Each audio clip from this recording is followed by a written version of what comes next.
but it looks like we're live, guys. Sweet. Yay. You know, we're on the eve of Thanksgiving Eve. Yep. Wait, can't say that. Is that a thing? Yeah, I just said The it. Did you eve of just not listen to Thanksgiving me? Eve. Are you not listening as we speak? Or Wait, as I some people speak? Eve of Christmas Eve. You The know, eve of the eve. tomorrow is technically the busiest bar night of the year. Oh yeah, and with COVID on the rise in Michigan, I'm expecting a massive outbreak. Yep, I don't think it's much is going to change whether it was like the day before Thanksgiving or not. Oh yeah. I think it's definitely gonna be a good time for those that are bar goers like that. I've never been a person as a former Uber driver. This was one of my favorite nights to work. Oh yeah, I can Yeah, imagine I it bet. on a night like this. You know, I would go out. I would have me a good old time driving the drunk bar to bar. I remember I had a guy in Lansing. I picked him up and he lived downtown in one of the loft style places. Left his cell phone in my vehicle. So I had to go, and his brother had to contact me to get it back. And if you leave something in an Uber vehicle and the driver has to return your item to you, it is a hmm $15 charge that you cannot decline. Like, I feel like it should be more. Oh, I agree. I agree 100%. But it's Like, it seems like a reasonable fee for the person to pay, but like the opportunity cost for the Uber drivers is really high, right? Like they don't get paid mileage for returning that item. correct. They lost out on another sale on top of that, and they had to pay for the gas and mileage and the wear and tear on their vehicle. I'll agree. You don't have any disagreement that I think Uber drivers could be paid a little bit more. Right. Looks like we got some viewers coming in. Welcome, welcome. Um, We're just have a nice little chit chat at the beginning. Like, no, but I didn't do our nice little introduction, but why don't we go ahead and kickstart that as well? Okay. This is Talking Swish. This is a special Thanksgiving edition that we got going on. You know, we're about to be smashing our faces in the matter of what, within the next 48, 72 hours, because we got some stuff, Thanksgiving festivities on Friday as well. Yep.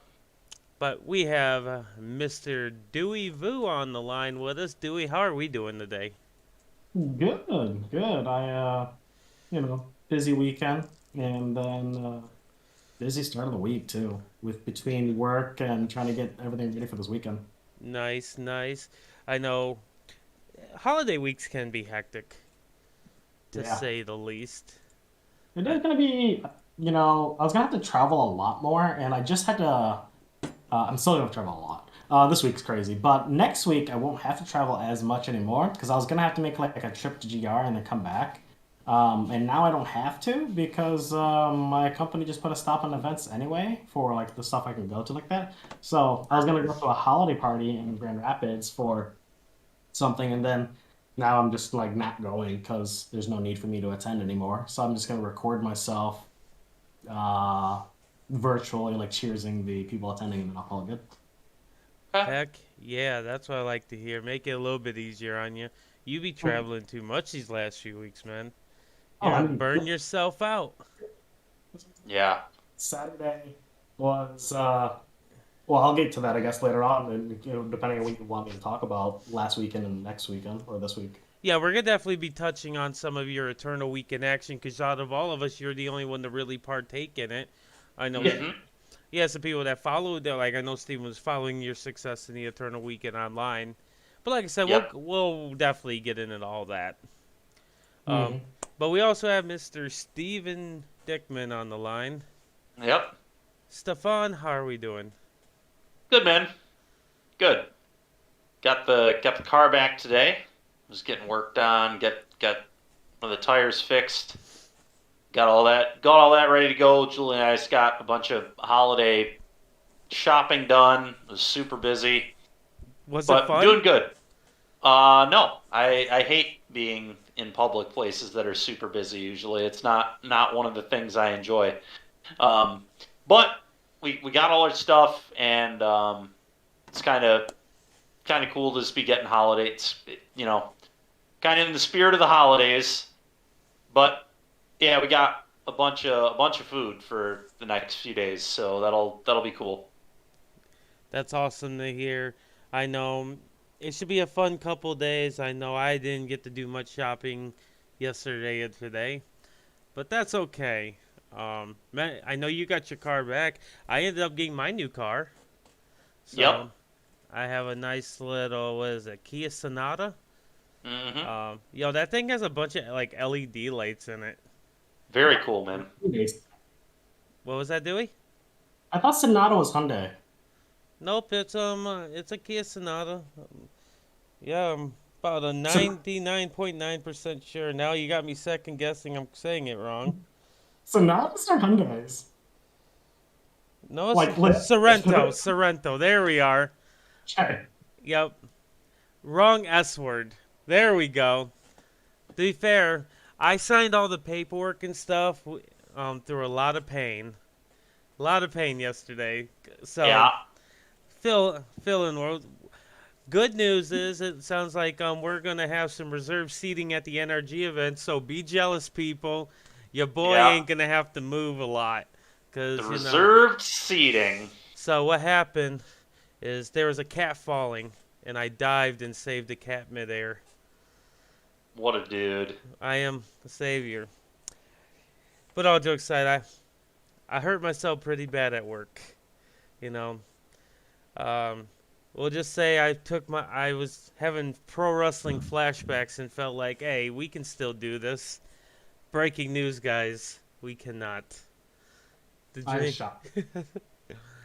But no, I hurt myself. I'm in a walking boot right now. I have crutches that I refuse to use, mainly because I don't know how to use them.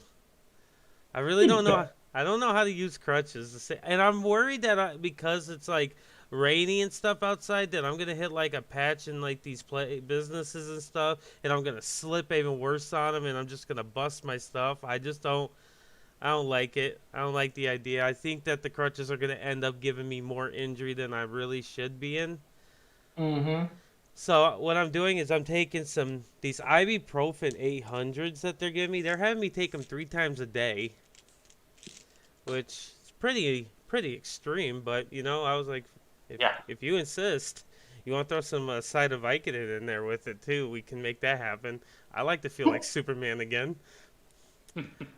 We got the walking boot on. Yesterday, my left foot was blown up to twice the size of my right foot. Yeah. So I got injured at work, and went straight from work to the car dealership because I wanted my new car. I started my day by getting the message that, hey, your car's ready, and I was super excited. Get there, get hurt at work, and I wasn't going to stop my grind to get my new car. And as I'm going through the process, I feel my foot getting tighter and tighter in my shoe. It was Yeah. swelling up throughout the whole process, and by the time the end of it, I could barely walk. Um, yeah, so that was super fun. But we went to the doctor for the first time in many years last night. Fair enough. How dare you, Siphon? How dare you? Agree with me. I'm an agreeable guy. Appreciate the compliment. I'm going to need a Wikipedia post to verify that is actual facts. Sheesh. I mean, I'll link it to you. Is it from Wikipedia? Yeah. Because that's where all the facts are. All facts lead to Wikipedia. No, no, no. All facts come from Wikipedia. Wikipedia is like God. Did you never use Wikipedia in college? I did. I use it a ton. See, smart man. I'll say that for I once. used it in college. I used it in college again. I used it in high school. Like Oh, I any think teacher that any teacher that told me like you can't use Wikipedia, I believed it for a hot second, and then I got a teacher later on. They were just like, "Yeah, you can't use Wikipedia, but you can sure go to Wikipedia and just go to their sources and reference that. I don't care." I'm just like, huh, okay. Yeah. It's like the Narnia was just opened up. You're like, oh my god, it's a brand new world. Nah, teachers don't really know anything. We all know this. Have anybody met our man Steven Dickman? Yeah. Like, we're gonna be trying to convince that Steven knows anything? come on. It's mean. A But lot of stuff. true. Does he? Yeah, he knows a lot about magic. I do. That does, Yeah, that doesn't Yeah, really I count. do know a pretty good amount about that. That's for sure. yeah, Does that come really on. count? I don't know. Can you use that in a fight? You can use video games. I used my guild leading and raid leading and WoW on one of my first resumes. You put that on your resume? Mhm. That's funny. If I ever saw that on somebody's resume, I would just like move past them. I'd be like, No, well, okay, so like legit, what like being a raid leader, right, or a guild leader on WoW, organizing 24 plus people to have a single night event across multiple hours, fulfilling multiple roles, organizing all necessary items ahead of time, reviewing all content ahead of time that you had to tackle these different challenges. Like, I got a job because of that, dude. No joke. Uh, Funny, man. I'd still move past you. But that's fine. We're different levels. You you're know, right. You're right. you know, we're different people. I know when I was hiring at the factory, I'd be like, get out of my office. You're dead to me. Or I might not have said you're dead to me part.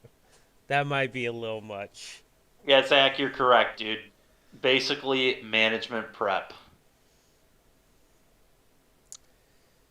Yeah, also a bunch of HR stuff is, with that. There's resource management, logistics. I don't know. Oh, I could work HR. Oh yeah, I could see I that. would wanted to work HR the last 2 years. You, Like, you said you no, did? did not. Anyone that worked HR in the last 2 years, like everything to them. Like they can do whatever they want. Oh, HR does? Yeah, HR is why I left the factory. Yeah. I mean, they had to deal with COVID for the last 2 years. That's insane. Yeah, Yeah. obviously COVID's a whole nother scenario. I don't know how their job was during COVID. I just know I didn't like, at least for my job's HR department. That was the reason I left. But not saying that they're all bad. Like obviously, yeah, All right. hmm you have your different people that are in those positions. Some good, some bad, which is unfortunate. Yeah. But nature of the beast. That's probably Mhm. any position, honestly, in this world. You're gonna have the bad seeds, the good seeds. I will say that I think everybody needs to recognize that HR is not there for you as an employee. They are there for the company. Yep, So, I agree. No argument there. Now, Dewey, I think we should do a special contest. I think whoever has the best record on your team this weekend gets that own Winston. Winston's gonna live with that player. sure, I don't even care. Like, I think that I, this I could don't be think the you know. one time Andrew just crushes it with ease. the one time Yeah, I feel like Andrew typically does pretty well, actually, I thought. In Legacy, he's like our legacy dude. Not when I crush him this weekend. Well, He I mean, he can't hang with the king. He can't hang. true. He can't hang with your savior. I'm gonna tell my team whoever does the worst is buying appetizers when we got the dinner. Nice. You said I what? don't, I don't care if we make top eight or not. Whoever does the worst on our team is buying appetizers that night. Oh, you know what we should do, Steven? We should do something like that on our team. That'd be fun. Dude, Noah's going to be so screwed if he No, opens no, a no. bad pool. Whoever does the best should have to buy appetizers. That way we can't just try to blow Wait. games. Why does the best performing person have to actually pay money? That's Because garbage, dude. they're probably the reason that we're gonna be cashing anyway. No, like if you cash, yeah, I always do stuff for my team. Oh my god. All right, fine. I think it should be the whoever has the longest hair has to go and buy the appetizers at the end of the event. Yikes, as well. Well, I'm getting a haircut tomorrow, probably, but not that big of a haircut. On Oh, both teams, whoever got the newest car. Whoever got the newest car. You're right. Actually, Whoever has the newest technically, car. I think Stevens is a few years newer than mine. No, whoever just acquired a new car. No. Regardless. It's The not year. it's not legally like acquired to the state yet, so technically mine's not acquired. So yours Great. a 14, Larry? Mine's like an 11. Mine's an 11. Really? Yeah, Oh, Jeff just okay. bought a new car. That's why I'm saying that, so he can yeah. buy. We're gonna have to break it down with month. Hey, so That's funny, man. Whoever owns a Subaru, is that what you own, Steven? No, mine's a Toyota. Yeah, mine's a Kia. whoever owns a Subaru. Does Noah Wait. own a Subaru? Does Dewey own a Subaru? I don't know, man. I don't know anybody. I don't have any idea if they own a Subaru. Subaru's the way to go. I'm actually considering. Ow, Winston. Good, good dog. Um, I was considering trading in my Subaru right now to the Subaru dealer because they were doing a promotion for Black Friday and then buying a new one. That's actually not unreasonable. Oh, yeah. They're doing a pretty good extra promo. Winston, why are you trying to kill me? Winston. For those that are watching, Dewey is getting beat down by his dog right now. He is beating Yeah. me, dude. Oh, okay. Yeah. Okay. I don't know, Dewey and Steven, were you aware of what some of our main topics are tonight? Special Thanksgiving edition. Do you follow No, man, social media? Well, just so you're aware, tonight we're doing the special Thanksgiving edition. We're gonna cover Eternal Weekend because Dewey did some jamming over the weekend. Talk about maybe some of the result winners. I believe my Mapson's co-host or co-podcast brother, I guess you can call it, from his podcast, the Dark Depths podcast. He won the Sunday one.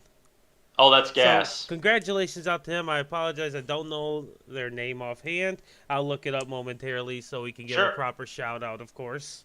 Yeah, that's awesome, man. Unless you want to look on Matt Mapson's tweets or whatnot, if he did post his name, that's how I'd have to find it. But congratulations to him. I don't want to talk too much because I know Mapson was doing a very good deep dive on some of the Eternal Weekend winners this weekend. Sure. If you'd like to get a dive onto that, go check out the Dark Depths podcast. They're a really good group over there. Mapson does a great job, very knowledgeable of the format. Very cool. Unfortunately, I don't know if Mapson utilizes Reddit, so if you only like to follow your Reddit users, I apologize. But Mapson's sweet. Cool. We're also doing we're going to do a Q&A session, so if anybody wants to drop any questions for us, I got some questions through the email, so I figure we're going to go ahead. That was emailed. And also I told anybody that wasn't able to stop by us, I'd go ahead and comment on the tweet that we made. If anybody does comment, I'll make sure to pull up those questions as well. Nice. So if anybody wants to ask us some questions, drop it in the chat. When I see them, we won't answer them immediately. What I'll do is when we get to that Q&A session, I'll go through all those questions and make sure they all get answered. So if anybody wants to ask the questions, and then we're at the end of it, we're all going to talk about how thankful they are that they know me. So that's going to be the very icing on the cake. That's the one everybody's waiting for. Yep. I know that's what y'all have been waiting for all week. Thanksgiving's coming up. We're all gonna be in comatose from all the food in a couple days. It's gonna be a good time. And then we're gonna jam some Legacy. Well, I'm gonna jam some Legacy this weekend. Mm-hmm. You guys are being weak and playing Modern. Yuck. I would honestly gladly play Legacy or Modern, so. You're playing that just because you were scared of me.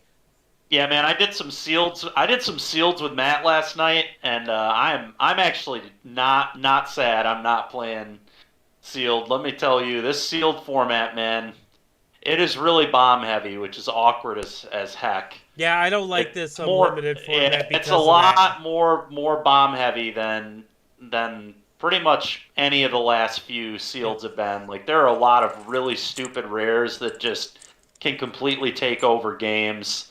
And it's kind of frustrating, honestly. Yeah, I don't like limited formats that are that bomb heavy. And when I was seeing just spoiler season, I was like, uh-oh. Because they've done a really good job throughout the whole pandemic of their limited formats being really balanced. Like, you had a few bombs, but it wasn't you had Coma. But then even Coma, you could deal with. There's times where you just die to it, obviously, but there was actually an opportunity. These bombs in this set, man, oh man. Yeah, man, we had a We had two pretty okay pools. Both of them were like solid, but they didn't have like crazy busted rares. First one went like 4 and 3, which was like okay. And then the next one, it actually looked like it wasn't going to be that good. And then we just like won 5 in a row, and I was like, man, this deck's sweet. And then next round we played against someone with Sorin, and they just played Sorin.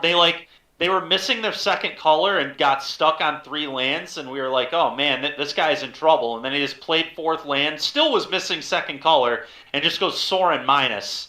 And we're just like, oh god. And they had like played a creature every turn, even though they were still missing lands. They were easily able to defend the Sorin, and then they just like plussed it 3 turns in a row, and we just got completely murdered. They like found their other color, like Sorin did like 3 damage to them in 3 cards. It was just so brutal, dude.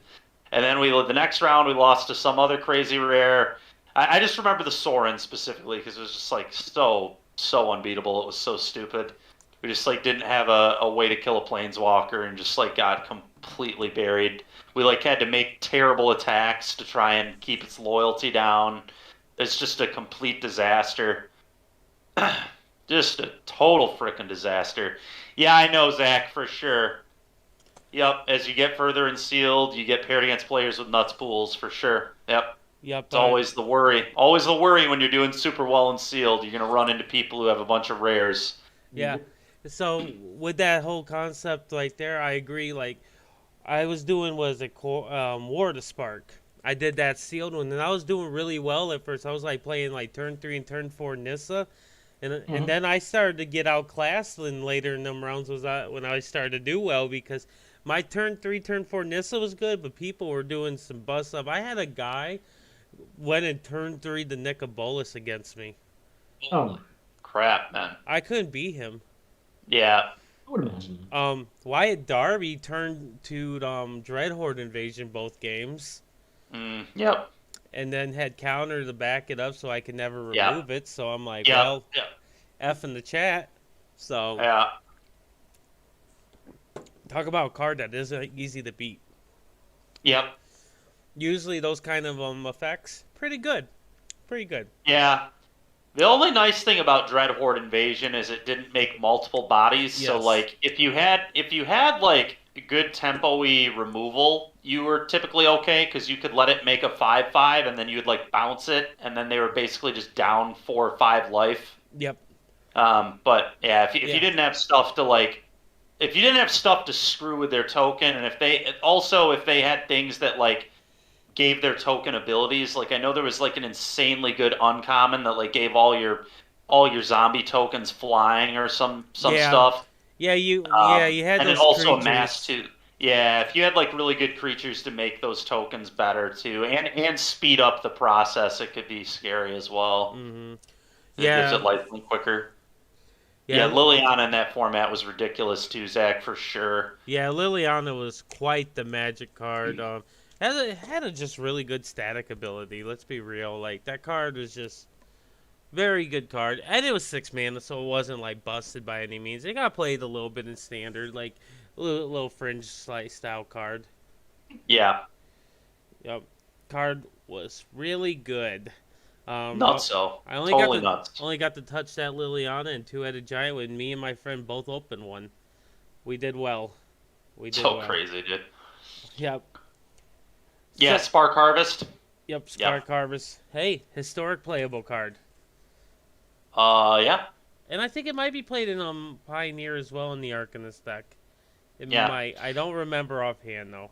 Yeah, the current builds have moved off of it, but that's just because like back in the day you were like killing Nissas and stuff with that, and Teferi was more prevalent. Right now there aren't too many walkers going around, so there's not as much of a need for it right now as there once was. That's fair. That does take a big consideration in it. Oh yeah, definitely. So because back in the day, that was like when I forget who was playing it at one of those online events, but he was like playing it when everybody was playing Sultai, I think, and it was like, God, I can't remember which was it Carvalho? Oh, I Marcio Carvalho playing that deck. It might have been Carvalho. I think it was Carvalho. Marcio Carvalho was playing Dreadhorde Arcanist on the MPL. I'm pretty sure when like Manfield and Nelson and all those guys were playing Sultai. Um, but yeah, no, I've been playing a lot of the Arcanist deck in Historic. Actually, it's like the one deck I'm winning a ton with. It's a really good deck. Yeah, I haven't touched any of that stuff, so I wouldn't know too much about it. Because just never been really my style. I've tried them. I know Dewey was a Sure. big fan of those style decks. Oh yeah, Yep, he stayed on 'em a yeah. little too long, but that's okay. Well, I mean, Sometimes there was a moment that I literally was all over it. It was the was it state? It was like it was historic, right? Where I like hit like top 200 or whatever, and then I hmm had another account, so I like didn't want to play anything, so I just like jammed a bunch of games on another account, and it just like went from bronze to mythic with that one because the deck Yep. was just so. Kind of just one of those decks that never is really bad, honestly. Like that deck's never really bad. Jund Cat Oven is like never really bad. Auras can be in worse positions, but that can just absolutely destroy people if they're not ready for it, and if you build it correctly for the week. Yeah, there's just like a lot of like obscenely powerful decks. There's like a handful of like almost 10 decks, honestly, in Historic that are all like very viable right now, I think. Um, but I mean, when you play Thoughtseize, your deck can just do a lot of good things. That's Hey, typically are how you Thoughtseize decks work. are you What's that? telling this bullshit lie that Thoughtseize is good? I yes, I am saying Thoughtseize is good. I am saying Thoughtseize is good. People, Alert, that is what we alert the call fake townspeople. news. That's what we call fake Thoughtseize news. is good. I cast that card a lot. Almost Fake. all the time, actually. As people have been watching my stream the last 2 days, that's all I've been playing are Thoughtseize decks. This is Um, true. literally, it's what I played in Historic at the end of the day today, too, is Rakdos Luris. And we also played Rakdos Luris in Modern the last couple days. We did a little bit of Shadow, which also plays Thoughtseize. But yeah, if I'm not playing Ephemerate, I'm playing Thoughtseize. I mean, You it's you just might have a problem. I yeah, think just like one mana instance and sorceries. I'm a fan. he just wants to get all the value, make all the decisions. Yep, I it's a good pers time. I personally think Lure should have been able to play any card, not just Oh, you're right. permanents. It should have been able to play lands. I agree. So we could play fetch lands and wastelands and ghost quarters. Wasteland wouldn't matter because it's not legacy legal anyway. Yeah, I know. Well, it would have mattered for a minute. It would have So mattered until it wasn't, until when it was legal. I'm I'm looking forward to playing some legacy though. The more we talk about, it, the Yeah. more I think about it. It's gonna be super fun. I'm playing some D&T. It's gonna be a good time. Me and Steven worked on not really working on a list, but we took out. I don't think Timeless Dragon's good. I did see somebody top forward with a Saga list D&T list that was Okay. playing two Timeless Dragons in the main. Interesting. That's Um, interesting. Me personally, I've loved Saga so much every time I've played it in that deck. I A played good card. I played two at the was it the Mythics was that Mythic not Mythic Society Legacy Pit thing that we did back in Maryland. And when I Mhm. was playing two, I was like, man, I just want to draw this card more. Yeah, I was Yeah. actually really surprised they only ran two. Like, I just want four of those in the deck. Well, no, they So, were playing two Timeless Dragon. I'm just saying they were playing no sagas. I was talking about yeah, Yeah. sagas. Yeah, that I'm was fun. sure. I'm sure the argument in their case must be that they want to be stronger against like Wasteland. That's the only thing that I could think of that I maybe you guess. would want to not play them is that you Addition, want to be stronger against Waste. additional to that, the thing that they also get the benefit is that not having those slots that are dedicated to the one That's true drop too. artifacts. They were That's actually true playing. too. They got to play Yep. Sword of Fire Nice. Yep. Yep. You get to you get more room for the other stuff. And I mean we had a few games where like Flicker Wisp and Apparition, you can't like cast them because you have awkward like double colorless land hands, and that happens in Modern sometimes too. I've had to Ghost Quarter myself more times than I can count in Modern to set up double white to cast Flicker Wisps, which is pretty disgusting, but sometimes you just have to do it. Funny enough, But there's a good yeah, chance that I might actually have to switch to a build like that because I don't know if I'm actually gonna be able to get 4 copies of Saga this weekend. Really? Because Okay. I remember I was hitting up Darnell and he still hasn't got his back yet, and Oh God. I was If like, uh oh. Andrew's not using my deck, he might use my deck, but he might not. If he's not, I don't care if he Oh, uses. Zach's literally saying in chat he has some for us, Oh, Larry. So we're saved. oh, We are what? saved. And Zach, when you give him the sagas, we can give you your Florians. There are actually 6 of them, by the way. I ordered more than 4 because they were really cheap, and I thought they might spike. So I was like, you know what?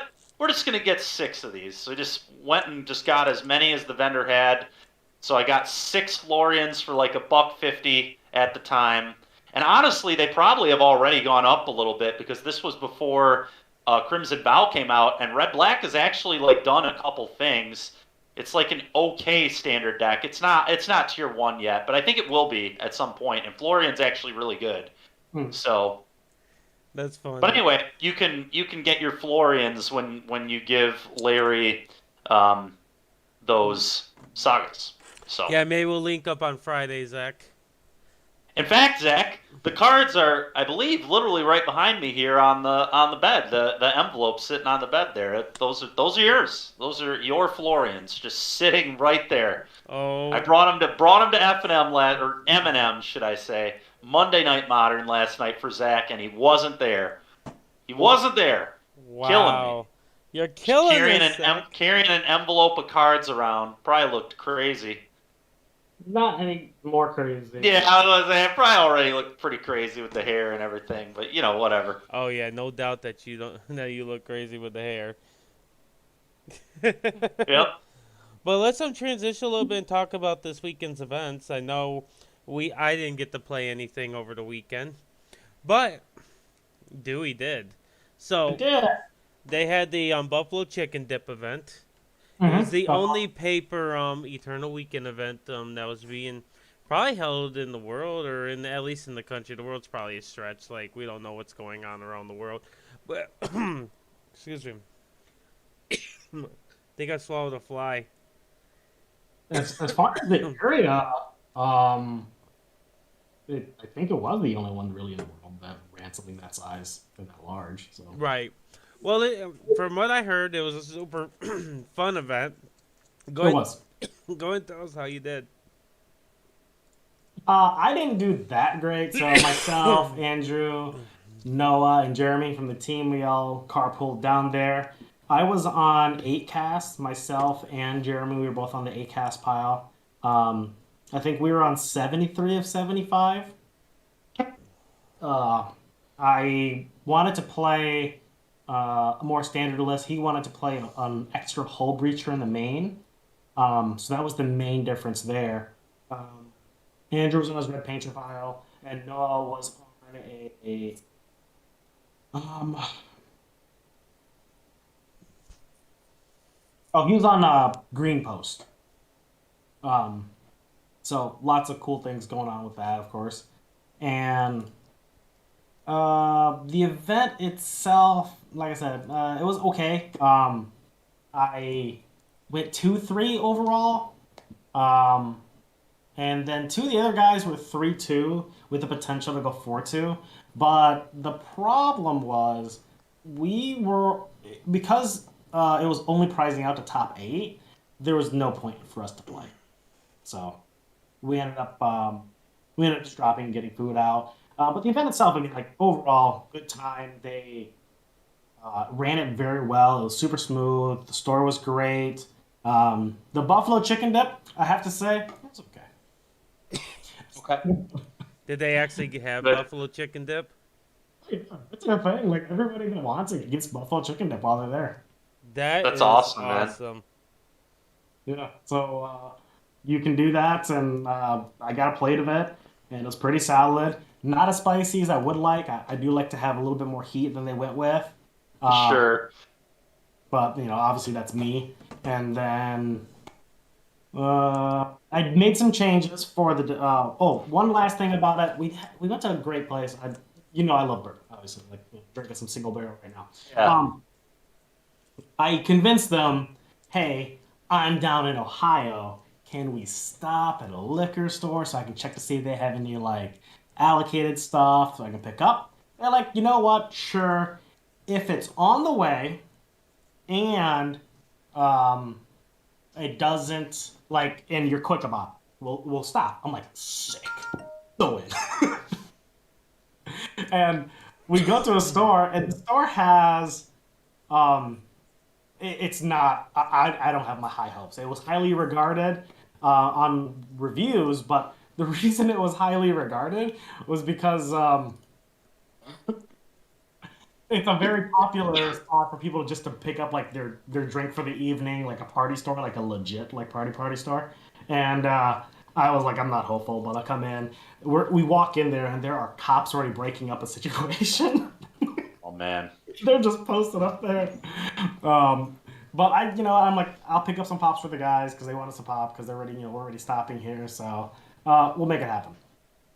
Walk in, and I get to walk to the front of the line, and I'm like, hey, you have this, this, this, this, this, and this. And they're like, no, no, no, no, no, no, no. And I'm like, okay, that's a bummer. What about anything like this or this? And they're like, well, actually, I don't have that, but I have something else from that same line from Buffalo Trace. And I'm like, yeah, I'll take anything from Buffalo Trace. And they're like, well, it's not Buffalo Trace itself, though. And then they bring out this bottle of E.H. Taylor, which is a bottle that I've been trying to find for ages. So, like, it just made my night, even though I did, like, bad at the tournament, picking up a bottle like that for MSRP. So, that's just sick. But, yeah. Oh, but the event itself was everyone else did a great time with it, so. Let's see, the Sunday event, though, that went quite well, I have to say.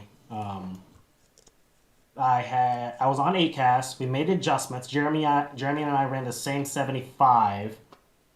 Started off hot. I think I was 3-0. Picked up a loss finally. So then I was 3-1. Was annoyed. I had a misclick issue. Yeah. And that I thought I yielded. I thought I put a yield on, and instead of putting a yield on, I had actually yielded to the upkeep, and I had a hand that had double force with cards to pitch to it.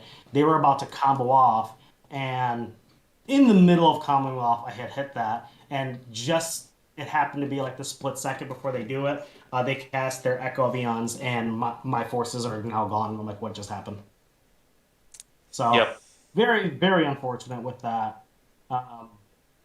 But the rest of the event, I ended up, so I lost there. I lost against a different deck, legit. But actually, we were running the tally of what was going on that whole tournament.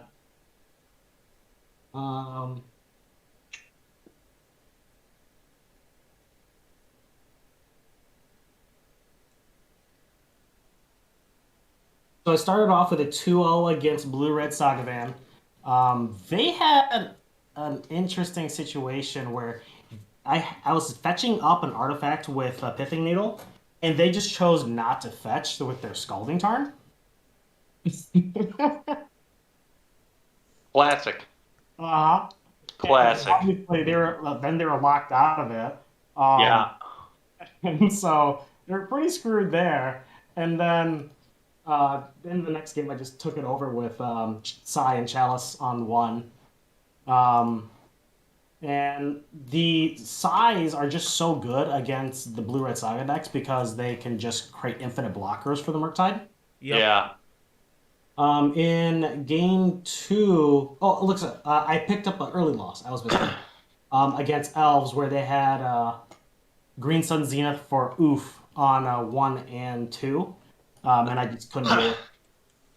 After that, I went against Murktide again. I beat them, and I was on a strong construct generation plan, and I just took over the game that way. Then I beat 2-1 against like a more old school mono blue Delver pile, which was pretty interesting. Not high tide. Not high tide. Not high tide, like old school Delver. The other Delve creature, the one that's like the 3/3 flyer. Oh, the forager. Yeah, they were playing Okay. that, and they were playing True Name Nemesis. So Okay. Then I beat Blue Red Delver again, uh, and then beat the mirror. And those mirrors are always interesting. So like game one, the opponent used up all of their resources to get a turn one chalice because we didn't know what I was playing against yet. Mm-hmm. And so then I didn't care because they just burnt through both their moxes and they just cast the chalice and I'm like, cool. And I just kept going on the saga plan, generating stuff. So completely took over that game. And then game two, they kept a one lander with triple baubles. And then they just never could pop them because they had triple Thought Monitor in hand and they just needed to hit like another artifact land or something. And they never did. And then I just took over the game as a result of having sagas and ancient tombs. So um, after that, I think I had I lost. So then there was that match where I lost against the Echoes deck, Storm, and then my final match was against Blue Red, and I had to win that to cash for top 64. So I finished 88th instead. So Still not bad finish. Do you remember how many players there were? like 500 something. It was actually the largest one of that So weekend. 88th out of 500. So that's still a good accomplishment over the weekend. With Legacy not being like your number one format. I know in the last few months we've got the tests has done the Legacy, but still probably not as some experiences like the modern format for you. Right. Yeah. I mean, you have the issues where sometimes I'm just going against a deck and I have no idea what I'm playing against. I'm like stumbling through the match. Yeah, and that's gonna Trying to- happen when you don't know the format, like some of the other Legacy pilots, for example. You're gonna have to accept. I still have that problem with Legacy. Too. I'm getting better at it because I'm getting to play much more. I've been playing Legacy. I won't say nonstop. Nonstop's a stretch, but ever since getting ready for the Legacy Pet event, that's pretty much the main format I've been playing because I keep having to play these Legacy events because I knew I Right. had the Energy Lumen, and I'm like, and then the Energy I just did was Legacy. Yeah, so I've consistently been Huh. having Legacy events. And luckily that benefited me because I had the Legacy seed in this Energy event this weekend. Now, do I expect to be the most experienced player in the room? Hell no. Yeah. Because there's no way a few months is going to get me the amount of experience a lot of these players are going to have, like the Zach Allens, the Mapsons, all these kind of players. Yeah, Um, and like they pick up these like nuances that I have a misread on. Like at the Buffalo Chicken tournament, I was against a lands pile, but I didn't pick up until um, game three that they weren't a traditional. I thought they just had random one ofs because Sure. that way I read it. But in actuality, they were just like this like very off the cuff green red pile that a more versed legacy player would be able to go, okay, this isn't the thing. These cards here are only known for this thing, and I'm just like, okay. And we had to pull it up, and we found the list of it, but only like 3 people play it, and it hasn't been played since like July. So I don't Yeah. know, things like that. yeah, like I said, and over time, those kind of things like the mystery stuff, they'll be able to lower it as well as we start to Mhm. progress in the format. Um, Absolutely. like the only format I'm probably never going to test is vintage. Yes, I don't expect myself to ever play even a proxy tournament. I probably wouldn't play. I have no intentions, even if I had the time availability, to play any of the vintage Eternal weekend events this weekend. Mainly because I think it would be a waste of money for me because I don't have the time to put into it, and with the limited number of events, I just don't think it's a good use of my time. No hate on for those that do play vintage. If that's what they want to play and they enjoy play Magic how you do, it just ain't gonna work for me. If I wasn't, if I legit wasn't like already having plans, I might consider it just to play it. Honestly, Honestly, I'd play a challenge over that probably. I think I'd have more fun. that's fair. Um, That is fair. just my personal preference, of course. There's nothing wrong with playing vintage by any means. If you have support in your area that does a lot of these sweet proxy events, go for it. Play your format. Enjoy yourself. Hell, if you play old school, I don't hate you for playing old school. Play Magic how you have fun. Hmm. True. Who am I to tell you not to play Magic to have fun? Aren't we supposed to just have fun anyway? No, No. How dare we're you here. have fun? Fun, We're here to please. spend too much money. Spend too much money. Is that what you said? Yeah. Yeah, I don't think that'll work. We're gonna be spending money in this game. That's No, we're here to have a bad time and spend money. true. You keep breaking up a little bit, so I could barely hear what you said. But it's okay. We're gonna spend plenty this weekend. Cause I'm assuming we're not gonna go grab fast food after these events. Yeah, probably not. I mean, I don't think we'll have time. To grab fast food? Honestly, like after the event ends, we're probably like I don't know. Maybe I'm wrong, but I'd rather go to like a late night bar and stuff. Oh no, Get food. we're going to grab some nice food somewhere. Damn it. Okay. I ain't gonna lie. On Sunday we are hitting Portillo's, Steven. Just so you know, Which place is that? you'll like it. They have beef sandwiches. Oh, yeah, that sounds great. Yeah, they have Beef sandwiches. also, I'm in. Steven, they have a thing called a chocolate cake shake. Oh yeah, You need to try it. that sounds nice. Do More not his, do not get a large. I promise you. Okay, I got a large and saw the light. that's fair. All Uh, right. The What do you think, chat? Should I get a large? Large, no large. So, What does chat say today? So Zach asked us a question. What night does the event start? Saturday is the team tournament Yeah. for NRG. Just to fill in, it's team constructed, a very unique team constructed. We talked about it last week. We'll touch it again. It is going to be modern, legacy, and for the first time in one of these team events I've seen, they're doing limited. So all three members of the team will be able to construct a limited deck together, and then but the player and designated in a limited seat will be playing the deck. Obviously, teammates can help as long as you don't lead the table. That like team rules. Yeah. But if you make top 8, top 4, I don't remember if it's top 8 or top 4 cut. But regardless, then only the limited player will be doing the draft, and because they'll be doing the playoff on that Sunday. Also on that Sunday, they're going to be doing a modern tournament. Were you guys aware of this? That the winner of this team tournament, all 3 players qualify for their championship? Oh, that's gas. Yeah. Well, we better win. We better win the event then, huh? I wasn't aware. Yep, they automatically qualify, which is great. And if you're in the top 8, you automatically get buys for the modern tournament. For that Sunday tournament? Yep. How are they So doing that? Because they're doing the top 8 in the, they're starting it early so they can draft and then play it out. So in order to accommodate to let those players still play in the main event. That's gas, man. That's a really Oh, good setup. I didn't Well know done. that they had it set up where you could actually still play in the Sunday tournament. That's nice. That's really good on their part. That's a Honestly, great. there's no reason not to register for both in that case. The reason I wasn't going to register for both was the sole purpose. I didn't know if I'd be able to play if we top 8'd, right? I wouldn't want to register for something I can't play in, and I definitely don't want to take losses. Like, that seems like a waste of time. Also, by the way, guys, I just looked at my work schedule. It looks like they're giving me the weekend off without me asking of the Milwaukee event. Oh, nice. Maybe it had to do with your injury. No, this is all. I actually looked before, and I just haven't brought it up, but because I forgot. But I was looking at my schedule throughout December, and I have that and New Year's weekend off. Oh, sick, dude. We might have to see if we want to organize like what if players want to get there together for like New Year's Eve cubing or something. That'd be sick. That could be neat. Yeah, Dewey, you're gonna have to come. You gonna come across the pond? You gotta stop calling it the pond. Second Man. pool for the playoff. Your birthday is New Year's Eve? Really? Zach, what are you doing for New Year's That's wild, Eve? man. We got to do some cubing. We could even stream us all doing some drunk cube. Wouldn't that be fun?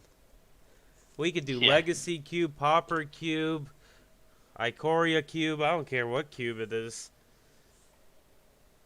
A cube. That's all this man cares about. Yup, a cube and drinks. We can introduce Dewey to some of that non-bottom shelf bourbon. Because as the bourbon master of the team... Oh, boy. I will get you a gallon of bourbon for $5. It's going to be beautiful. Sure you will. It'll be smooth. It'll be something. It'll be something. But yeah, we're we're gonna touch on some more stuff for like upcoming events. I know we got a few events coming up for the last couple months, mainly NRG events. We'll talk about the Milwaukee event a little bit too, give them some nice plugs. I like the Nerd Rage Gaming series. I like everything Max and them does. They're just good Great. people. They Now, actually hit up. They hit up our stream today. NRG series was in our chat. really, Yeah, oh, it yeah. helps. Just I did tag them earlier okay. because I think they do an awesome job. Well, let me talk Yeah. about them a little bit. Here's how awesome they are. I hit Max up yesterday when I got hurt, and I told him I was like, "Hey, I just fell off my work truck. My foot just twisted like a pretzel while my body was slamming on it at 6 feet level.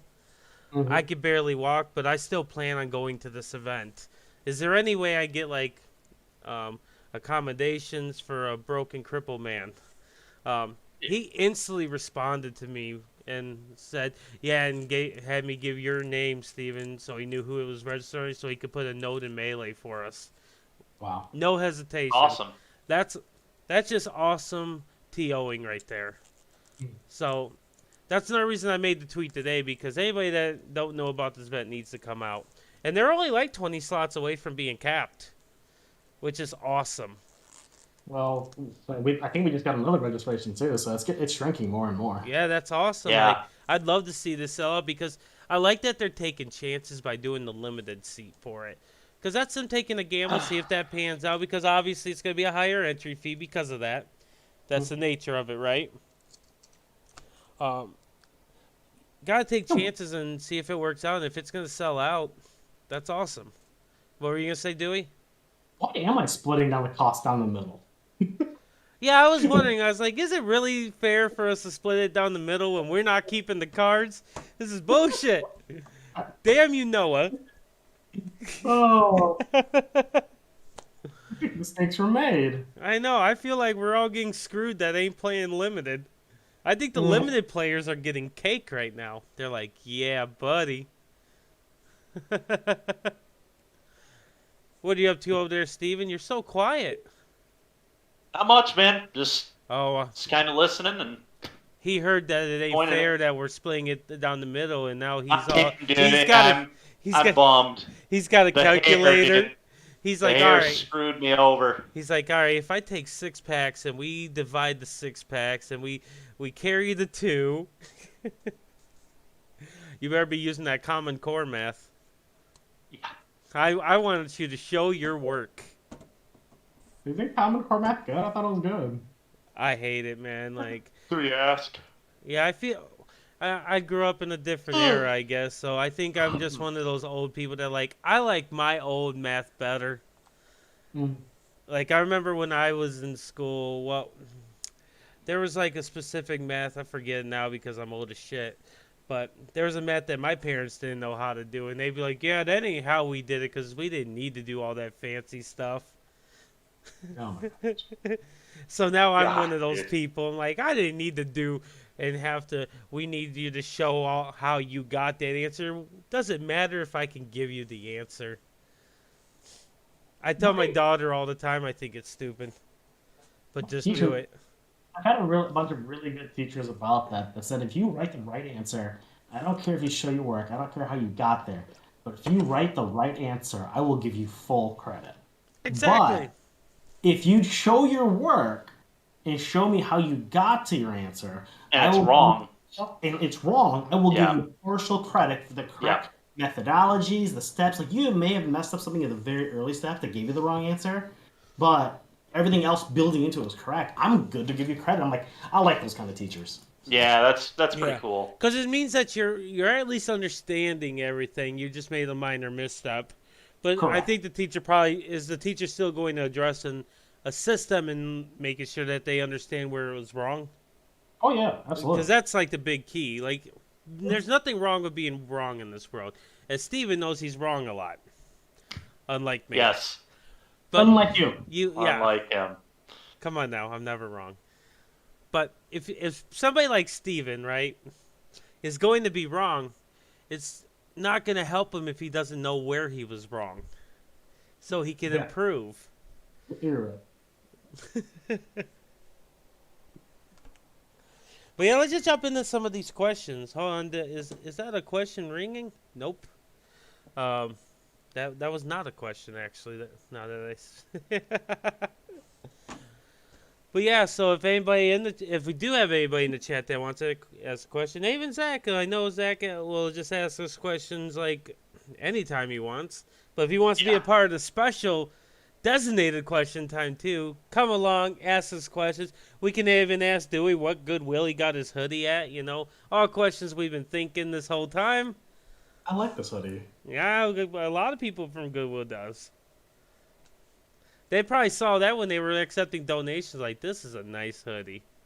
Yeah. All jokes aside, I'm a big Goodwill shopper. Big fan. Yo, did I tell you about the movie?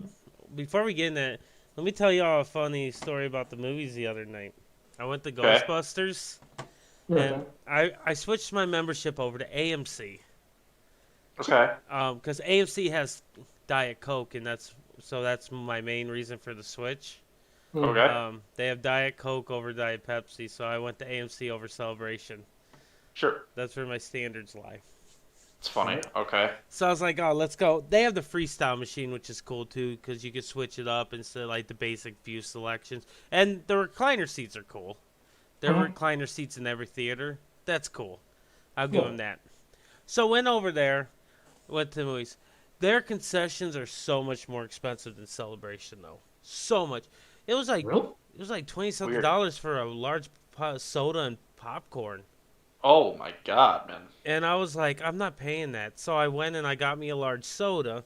When you're a certain membership level, large refills are free. Yeah. So your boy likes the free refill places. So I bought me my large soda, and I found the nearest recycling receptacle. Some people call it a trash can. Tomato. People just throw those containers away like they're not money. Those large containers are money. So I took out the trash and they filled it up. I have no shame. I have no shame, guy. I got three shots. We're good. We're good, guys. Funny enough, it was actually one of the random times, not random times, because when I go to events and stuff, I have it. But I came straight from work. So I still had my mask on, and all the workers are wearing it. So I just put mine on to go around everyone, because I feel uncomfortable going, if somebody's wearing their mask, I should be having mine on too. It's kind of like when I went and got the booster shot, I was the only one wearing my mask that was getting booster shots that day. Right. Because I think people are I think everybody's pretty much in the comfortability at this point where the mask mandates are gone. Like nobody really wears them in stores and everything. But they're back. You said what? They just came back. Well, it's not mandated. It's just recommended. It's not.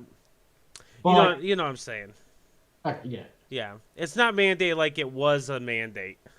Okay. So that's like yesterday. There was actually a person in the doctor's office argue with him about the mask thing, which I'm like, choose your hills to fight on, guy. I tell people that there's some hills that you shouldn't even be climbing to fight, but Yeah.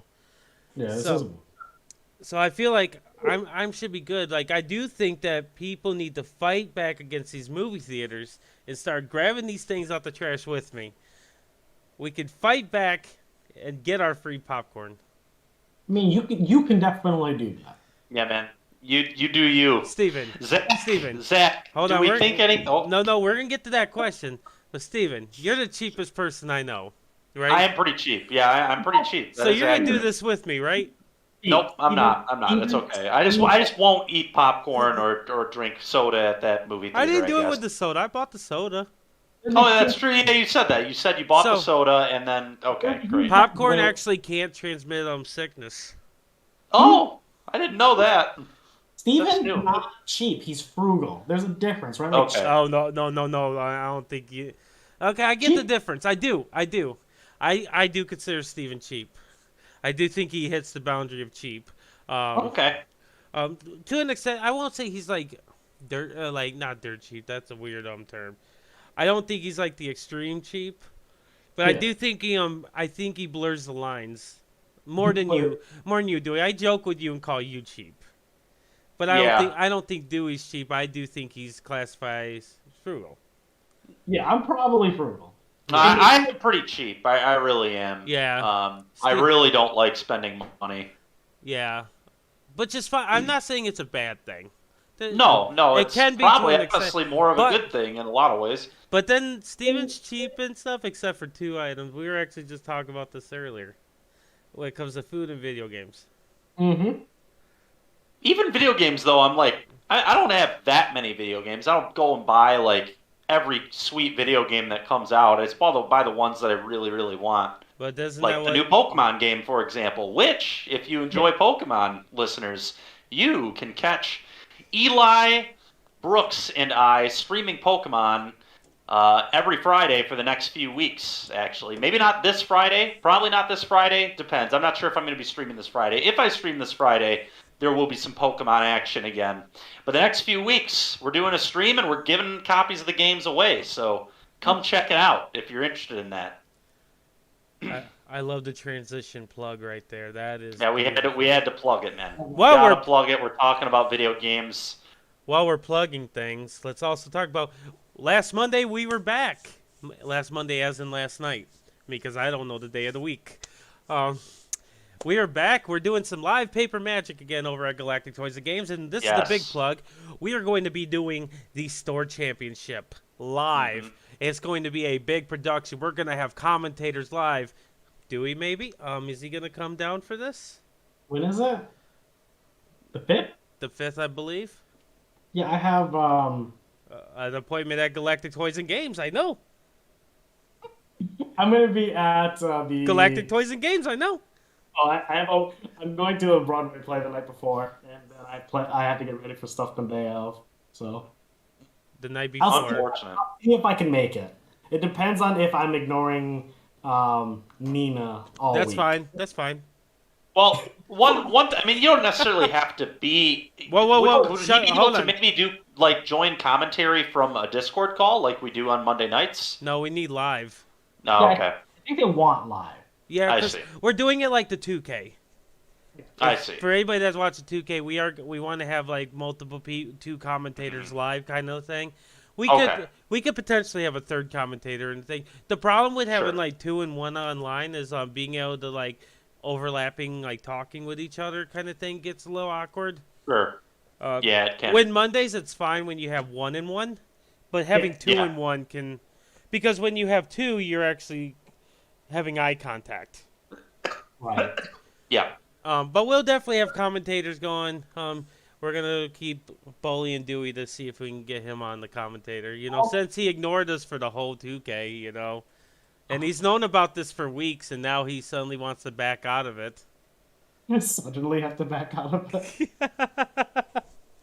But no, all jokes aside, that's gonna be a fit. People are gonna be playing for some sweet, big monetary store credit prizes. I believe it's gonna be a big old competitive event. Then you got those sweet worm coil promos that people are battling for as well. And Collected Company, I believe Collected Company goes to all the top 8. But I think it'll be a sweet event. We're gonna see some sweet. I believe it's modern as well. I think. Are you able to just enter that event if you want to, or is there like a qualification? Nope. It's just a championship. Anybody can play it. Okay. Arbor Cool. So I imagine a good amount of our team is going to play that as well, right? I would hope. Yep. I probably won't just because I like to make sure that the production's Yeah, going. you'll be one of the commentators, I assume, probably. Yep. Which would be good. And we'll definitely find a secondary player that wants to help commentate as well. We'll figure that out when that time comes. We'll know the more details on who's going to be commentating and who's not. I'd like to get a rotation of commentators if we can, but if we can't, so be it. And Zach says there's actually Arbor Elves as well. Yeah, Arbor Elves is the participation promo. And awesome. Collected Company's top 8, and I believe Worm Coil is for first place and second place, or maybe just first place. Sick. But That's either sick. way, those are the promos. Those are really awesome cool. promos. All of them, really. Yep. The Collected Company art. does have a unique art, which is going to be What about the Worm Coil? Does that one have unique art or no? I don't know offhand. Okay. I haven't got a chance to look at the promos because I knew I wasn't going to be playing in it. I would imagine Worm Coil is normal art. Really interesting. I mean, Worm Coil has awesome art, so I don't actually mind that. I think they did an amazing job with both of Worm Coil's arts, actually. I think Worm Coil Engine is an excellent um, job by the artist in both the promo that they already have and the original. It's just a really good looking card, I think. So I guess I'm cool with them not doing another art. Collected Company, they could probably do some cool stuff. It'll be interesting to see the new art. Yep. I But- dropped it in card. Nice. But yeah, let's go ahead and answer some questions. Let's start with Zach before we get too off the rail. Yeah. This is something he believes he's repeated, but this question to us. But let's make sure we get a nice little formal answer, and then he can always go back on this video and watch it if he does get stumped on this question again. But are we expecting any bans after this weekend? Ragavan Saga iteration or anything else is that is too dominating. He feels like the legacies watched didn't seem like Blue Red Delver was as popular as it was a few weeks ago. All right, I'll kickstart this. I think Blue Red Delver is definitely the #1 deck by a large margin. Obviously, it's been like that for a long time, but there was some statistics that came from legacy events, and there was it was a big sample size, and it was like number of copies of decks. It was like Blue Red Delver 400 something copies, and I think the next one was at like 70 something copies. That number that's a hell of a difference of two different decks, and that was just like the second played deck. Like that is insane. What were the top 8 deck lists from the Eternal Weekend this weekend? Do you know? I'll see if I can find it, but How about the Buffalo Chicken Dip? We should try Yeah. pulling up top 8s of both those events and just kind of see I how believe- much Delver's riddled into those top 8s. It would have been the Legacy Premier event, right? I believe so, yeah. The Sunday Premier event, it was 12. Well, that's the top 8. 1 second. One for the whole tournament. Get some numbers here. yep, bear with us while we try to find this because we want to give actual Yeah, thoughts. it's good. It's good to just back up the information we're giving with some math from this weekend. We might as well. Top 8 itself was Is It Delver, Doomsday, 4-color Zenith, Death and Taxes, Jeskai Ragavan, 4-color Zenith, and then 8 Pass. Okay, so that's a really diverse top 8. That's actually a really good top 8. Only one copy of Delver there. Yeah, it's only giving me the top 16 though. Okay, well, whatever. I mean, were there how many more Delvers were in top 16? So we had one in top 8. Two Is It Delvers, and 2 Zenith, 2 Death and Taxes, 2 8 Cast, and then everything else was pretty much a one of. Okay, so there were two Delvers in top 16. What won the event? Delver. Delver. All right, just to chime in, I got the top 8 for the Buffalo Chicken Dip event. Perfect. Let's hear that. It's a Blue Red Delver list, splashing white for prismatic ending. Okay, so it's still Delver. We're just So gonna say that we Delver. had one copy of those, and then there was 2 copies of Blue Red Delver in the top 8. There was also a Blue Red Delver and a Blue Red Saga just outside at 9 and 10. Okay, so so- basically 5 of the top 10 Yeah, and are then I'm Blue Red seeing a Delver. lot more throughout this list. Okay. Archetype Count. So let's see what we have here. There was 54 decks in that event. Let's see all the Delver X decks. How many? There were 6 straight Blue Red. There's the Blue Red Saga, which is Blue Red Delver with sagas, and then there was 3 more splashing the white. Wow, So- that's freaking nuts, man. Yeah. And their Zach- conversion rates were that's pretty good conversion rate. Yeah, so Zach, to give you an honest answer to your question, I haven't played a ton of Legacy recently, but from what I've watched and just the play experience that I'm kind of gathering, and just from kind of my knowledge of the other formats as well, because a few of the cards that are in Delver are very dominant in other formats as well. I would actually say that I think Expressive Iteration might possibly be like one of the best draw spells of all time. Expressive Iteration is essentially, after turn 2, Iteration is pretty much always a 2-mana draw 2, and it's even better than a 2-mana draw 2 because it lets you look at the top 3. That card might be better than Ponder and Preordain. It's really, really close. That card is ridiculous. Just the amount of decisions you get to make are like really stupid. It's just a super good card. And then we have one of the best threats ever printed in Ragavan that just slots right into that deck. And you're able to protect Ragavan with stupid counter spells like Daze and Force of Will. And I feel like it's just kind of like Delver's always been one of the best decks before having these additions. So now it's just better than it's ever been. I don't know if they're going to ban anything anytime soon, but the deck is almost undeniably just like the best deck in Legacy. It really is. And if you're playing Legacy, you're either playing that deck or you're playing a deck to beat that deck, and that's pretty much Legacy right now. I think. Can you beat Delver? If the answer is no, play something else. Because go ahead, Larry. My apologies. I wanted to piggyback on all what you're saying about iteration. Yeah. You know why iteration is so much better for the Delver deck than like Sylvan Library, Splash in the Green, and things like that? You can't turn it off by stopping card draw. Yeah, that's the issue with it. You're not like you can have these hole breaches, you can have these spirits and stuff. That makes Sylvan Library not a card. You're making these other things not a card, like Ponder, Brainstorms, all these. Iteration laughs at it. It just laughs at it. It's like, oh, that card's funny. That's cute. And that's a big issue I have with it. I do think that iteration of Murktide's the biggest issues for Delver.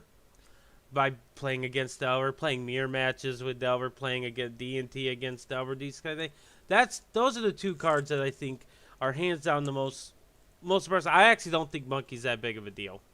I'm not convinced Monkey's even that big. If they want to get rid of Monkey, I won't be sad. I'd be like, sure. But I really don't think Monkey is even like close to the problem. I think it is honestly those two cards. Just because 2 mana 8/8s or whatever is just... That's a hell of a good rate for Legacy.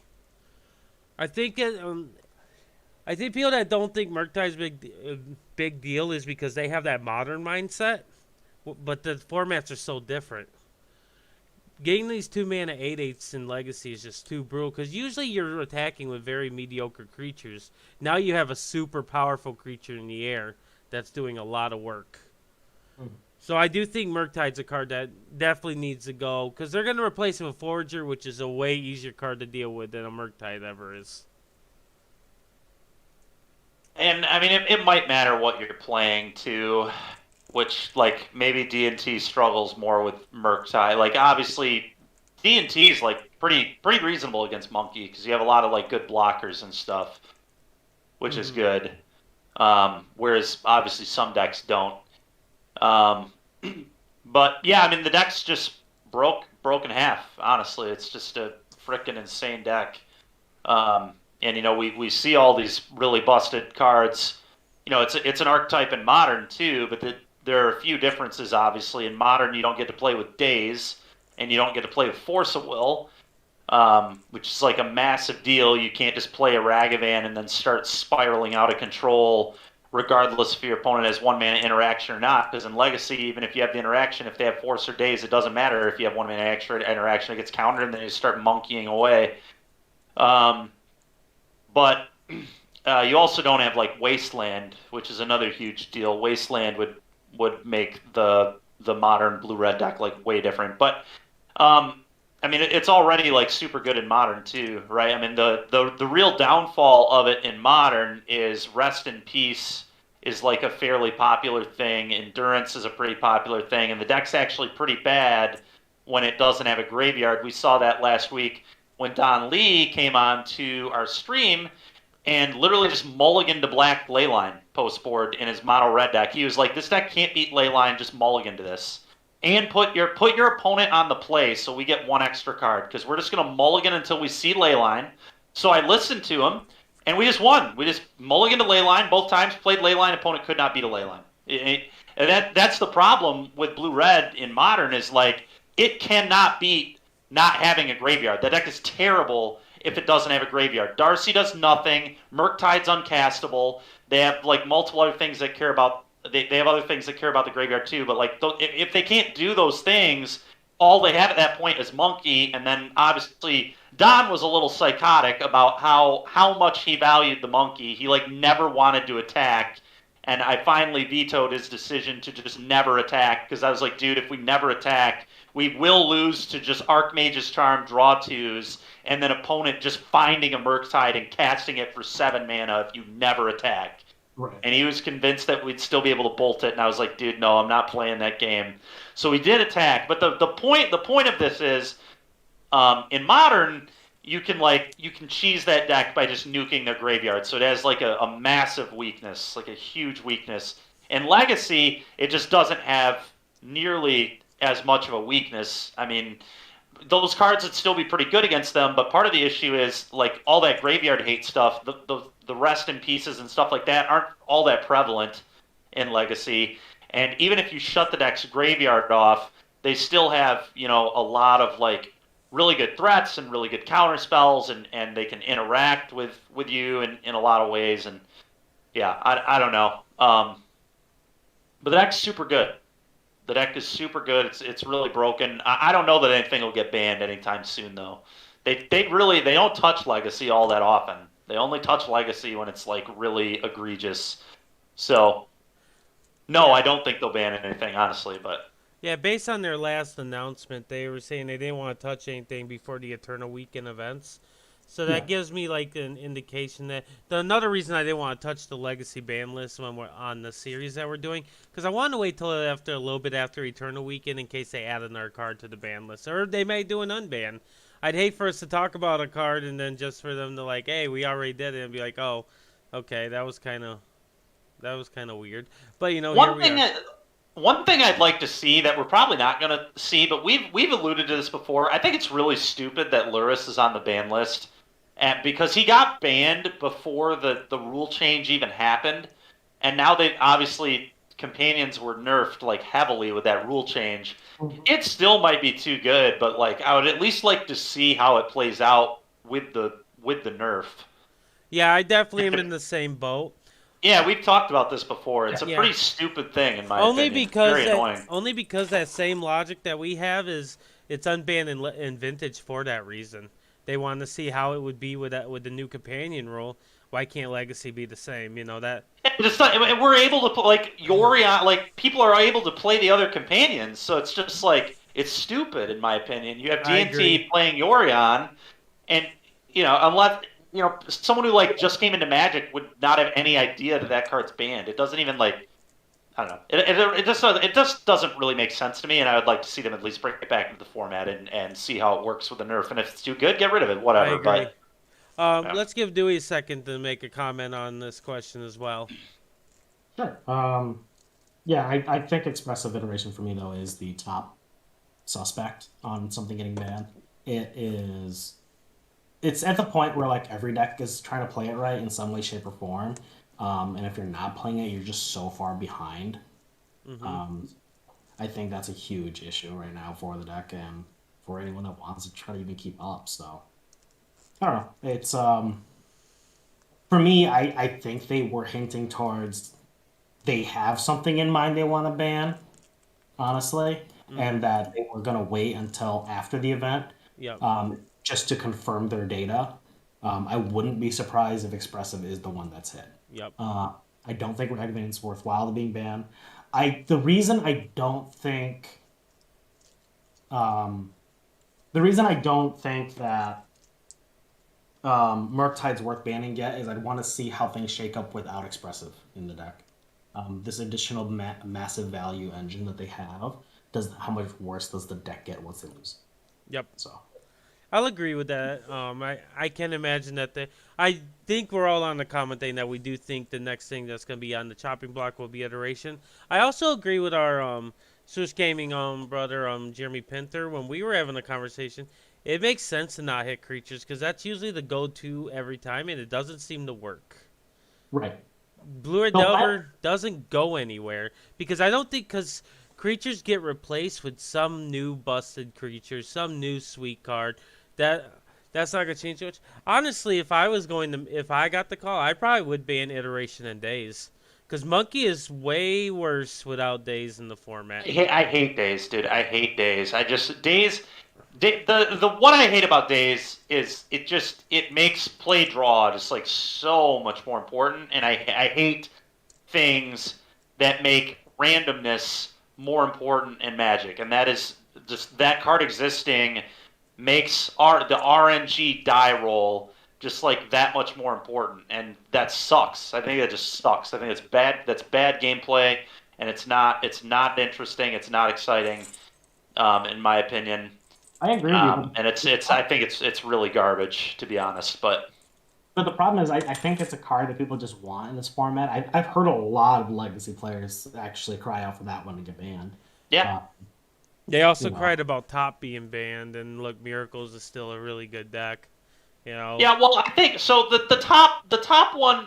it's So different. if he, well, yeah, the top one had a lot to do with time, right? Like time, like top led to just a lot of. It was kind of like eggs in modern before KCI. Like eggs before KCI was not, I don't think, by far the best deck in modern. It was like a good deck, and it was probably a tier one deck. It was strong, It wasn't tier but one. It was doing but it wasn't. I don't think it was dominant necessarily. But it took so long. It just took so long, and just when every round goes 30 minutes past time, that's an issue for a lot of reasons. It's bad for coverage. It's bad for event coordinators.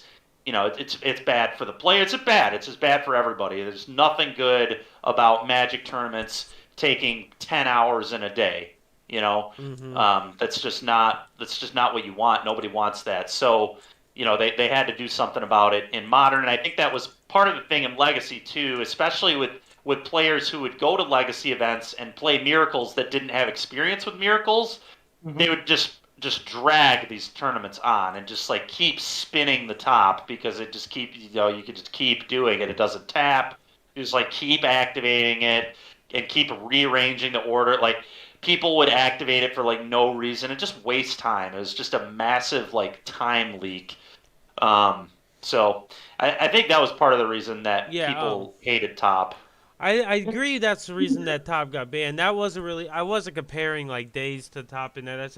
I'm Sure. comparing to people are going to cry and stuff at the beginning, but then once Yeah, the yeah. crying settles, there we're gonna come to find out that Delver's pro. We could ban days in iteration. I'm still convinced Delver's gonna be the number one deck, but I think it's gonna be at least more interactable. Yeah, You're it'll gonna it'll be be that's it'll the be key. less of the best That's deck. the It'll key. be still be very good, but it'll be, yeah, exactly. It'll be easier to attack. Because that's what, like, if someone goes turn one Ragavan and you can't even bolt it without them having to 2-for-1 themselves off 4. Like, at least if they force a will, they have to 2-for-1 themselves. So even if Agreed. they hit you once with Monkey and get a spell, they're really not that far up. They're pretty much even at that point, and then you would have to deal with it the next turn to not let the thing spiral out of control. And you could argue that Lotus Petal plus card off the top of your opponent's deck is kind of like 2 cards in Legacy. I think it's more like 2 cards in Legacy than it is in Modern for sure. Obviously, the Lotus Petals are still good in Modern, but I definitely think they're better in Legacy just because of the mana cost of spells in Legacy is significantly lower on average, I think.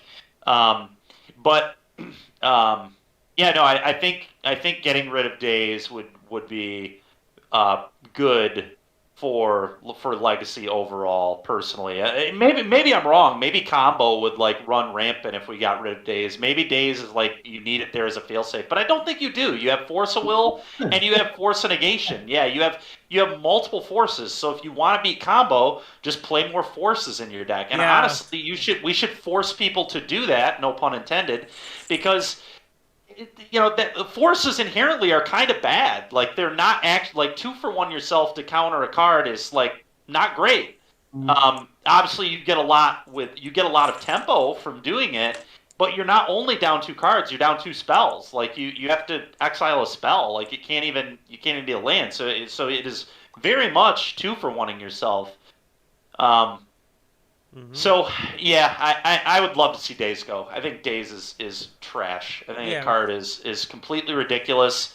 when I was playing some of those games on our Sunday stream a few weeks ago with Darnell, that was something I just noticed right away. I was like, man, this Days card, like when I'm on the draw, like F this card, man. This card is stupid. Like this card doesn't even make any sense. Hmm. Like my opponent just played like a must answer threat, and I'm like playing a one mana answer on the draw. I like kept my hand because it had a one mana answer, and my opponent's able to counter this without even like having to 2-for-1 themselves. Like this is trash. This is just bad. I think this is stupid and dumb. Um, so yeah, I would love to see Days go personally. That was something I just kind of noticed, and I've continued to notice that since playing. And it's really if the problem with Days is when you are on the draw like that, and again things that make RNG like more prevalent in Magic. I always hate it. I do not like RNG. The less RNG there is, the better. I always hated Collected Company for the same reason. That card really pisses me off. And then, whenever I cast a Collected Company, whenever I decide to play a Coco deck, there's always at least one game where I hit like a frickin' elf, like one elf on a Coco, just like some mana idiot, and just nothing else. And I'm just like, yep, great. Yeah. That was one of the worst things from one of the arena opens I played in. Literally, I was hot. I was like 3-0 in day two, looking good, and then I played a mirror match and I cast a Coco and hit literal nothing, and then my opponent cast a Coco and hit like Devil Woe Strider, and I'm like, oh sweet, I lost. Awesome. My opponent's Coco was insane, and mine was literal nothing. Mine was 4 mana, look at the top six, put them on the bottom, and his was put 2 great 3 drops into play. Bro, that's why I don't play Coco decks. That card will piss me off. And it's just like, I mean, it's whatever. Like, I get it. Obviously, I'm sure my opponent has had bad Cocos too, but it's just like RNG cards just suck. Like, they're annoying, and there's nothing I could have done about that game. Like, there's nothing I could have done about that situation. Like, what could I have done? Played a different deck? That's the only answer. But that deck is great. It's nuts when you don't get obscenely unlucky. Um, I'm not trying to the bad beat story here is like whatever, but just RNG cards annoy me. I like things without a ridiculous amount of RNG. Magic typically does not involve a ton of RNG, which is why it's a great game. And when you start adding to it, it just annoys me. I think it makes the game worse. Yeah, I going back to the days talk. I think the people that say, "Oh, you're gonna let combo run rampant," are idiots. Just to be blunt about it, I think That's that is fair. being lazy and idiotic to think that that's gonna let combo run when we have copies of forces we could play. That is the Yeah. dumbest stuff to me. We could there's so many things we can play. When you're on the play, you could also play cards like Flusterstorm and stuff in your Main main deck. board, like Yep. Spell Pierce, all these kind of cards. So giving me that BS like that. Shoal. You could actually play Disrupting Mind Shoal break as well. traps. We could just play Yeah, mind break traps. there are tons of cards. Yeah, no, you're right. That is just people whining and being upset that they would have to 2-for-1 themselves. But honestly, you should have to 2-for-1 yourself to just like beat a deck, to just Hmm. like stop the deck from killing and just pretty much win the game. Like the forces pretty much win you the game against those decks. So Yeah. you should there should be cost more so than days. Like bouncing a land, especially with Ragavan, is like literal zero cost. The card used to have some amount of cost, and now you have Ragavan, so Ragavan just ups your mana count anyway. So if you daze to protect a Ragavan, you're still at 2 mana on turn 2. Yep. So you're not even back a mana anymore. So daze is like a big downside, doesn't even exist anymore. When you play a Ragavan on 1 and you daze to protect it and hit with Van, you're at 2 mana on turn 2, so the daze's downside, it just doesn't even matter anymore. It was just literally a 0 mana counter spell at that point, pretty much. Agreed. Like I said, we're pretty much all on a good agreement on Delver's the best deck.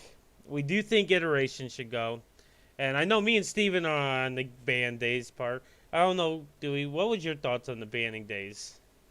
I mean, regardless if I think it should be banned, I don't think it's gonna get banned. So Yeah, I think we all agree it probably won't be No, banned. I think that's, a lot of those cards just feel like they're protected for whatever reason because, like Larry was saying, a lot of legacy players just cry about not wanting their dazes gone, which is frustrating because I think it's a really bad card for competitive play. I don't think it's good at all. I think it sucks. If I'm being blunt, for the reasons I said, I just it makes losing the die roll very detrimental, like more detrimental than it already always is. Like you never want to lose die rolls anyway, typically, unless unless you're playing really obscure stuff like 8-rack. Unless you're literally trying to attack your opponent's hand as the resource that you're trying to mitigate in a game. But unless you're doing some weird stuff like that, like losing a die roll is already bad for you. Like I'd imagine the percentages go down probably, I'd say at least 7% or so if you lose a die roll to win a match. That's just a guess. I have no idea if that's, but that'd be my guess. I bet you drop by about 7% if you're on the draw in a match, in a game. But regardless, Days makes that even worse, which I just think it's bad. I just don't think it's good. But yeah, I agree. It's not getting banned. It will not get banned. There's almost no way. There's almost no way that card gets banned. There's maybe a chance Iteration gets banned. There's maybe a chance Murktide gets banned. Who knows? Any of those cards maybe could get banned, but like Brainstorm, Days, Force of Will, like those cards are probably never going anywhere just because of how iconic they are and how much people love them. And you have to understand Wizards does have to keep their legacy player base somewhat happy because I think it's one of the smaller player bases, but certainly one of the most dedicated player bases.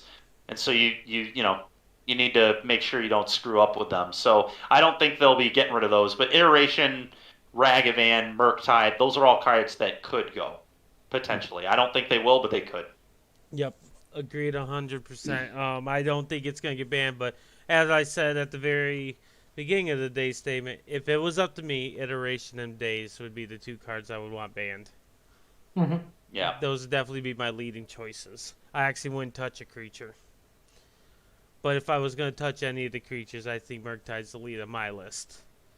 My personal opinion on it. Now, let's transition over to another question. This will be an email one. This was directed towards Steven. Okay. Steven, after knowing your results from both the standard and modern, because you got 13th, was it? 12th. 12th. I knew it was one of those two. So you got 12th. Is there anything you would have changed? Would you change your deck for either format? Yes. My biggest change, I really liked the standard deck. I maybe would have played a couple more copies of Go Blank, but I'm not sure exactly what the standard went very well. I went 6-2. Now, it's debatable. Maybe I should. Brad Nelson did just completely throw a game against me, so maybe I should have had a worse record. But my matchups would have been different. Yada yada. So we're not gonna get into the what ifs. I was 6-2 in standard and 5-3 in modern. But I think one thing that I wish there are a few things I wish I would have done with elementals. And again, I'm not 100% sure what the cuts would have been. But I think there should have been just the way the metagame is now with all this 4-color nonsense going on and with all these like huge mid-range grind fests. I wished I had a third copy of Muldrifter in my main deck. I think that card's really important to beat 4-color. It lets you just kind of get even more cards than they get. That's what the matchup comes down to Teferi and cards. And so you need Teferi to shut off instant speed nonsense, and you need card draw and card advantage. And one of the best ways to generate card advantage is Muldrifter. I mean, it's just so good. Even if you like go for an Ephemerate on Muldrifter and they have an answer to it, you're like still up a card on them, so you like almost don't even care. But if you are able to get the Ephemerate Muldrifter going, there's just no way they're going to keep up with you, and that's assuming you have no reefs.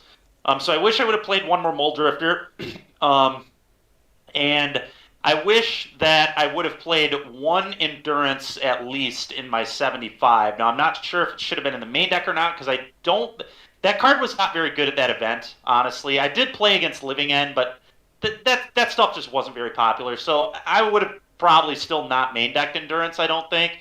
But I would have liked at least one copy in my board, especially because I was a Flamekin Harbinger deck. Mm-hmm. So I can tutor it if I think it's good. It just would have given me a little more tools against graveyard-based stuff. But I think there should be at least a third Muldrifter in the deck right now, and maybe even a fourth copy on the sideboard. I don't know if Veil of Summer's it, to be honest. Veil of Summer is like, It doesn't stop the dress down problem, which is an issue. The dress down problem is like the big problem. And I'm not really sure how to address that issue. I haven't played elementals in a bit, and it's excuse me. It's not one you're going to see me play much on Moto, just because I'm not going to be able to finish matches with elementals. I already know that. I think I'm actually going to be in trouble with Shadow, with Grixis Shadow as it is, because I need more stops in that deck because I have to like end step dress down and things on my own turn. But yeah, I do think both decks were really good. I'm happy with them. I would play now. Obviously, standard now. Crimson Vow is a thing. I haven't played a ton of standard lately. The 7-drop blue card has really broken the horror. I feel like blue red is probably the best deck in standard. If we're being honest, it's the most powerful deck. But mono white's a very good deck too, and I think it attacks the metagame pretty well because it has Thalia. So I think if I were to play standard right now, I would play either mono white or a blue red deck. Blue red has the most power, but mono white, is just a good, clean, aggressive deck that has some really good tools.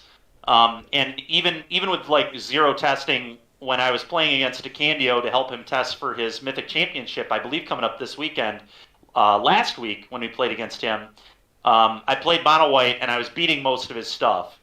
And so the mono white deck is just good. I mean, it's a thing you got to be ready for in standard and a thing you got to be ready to beat.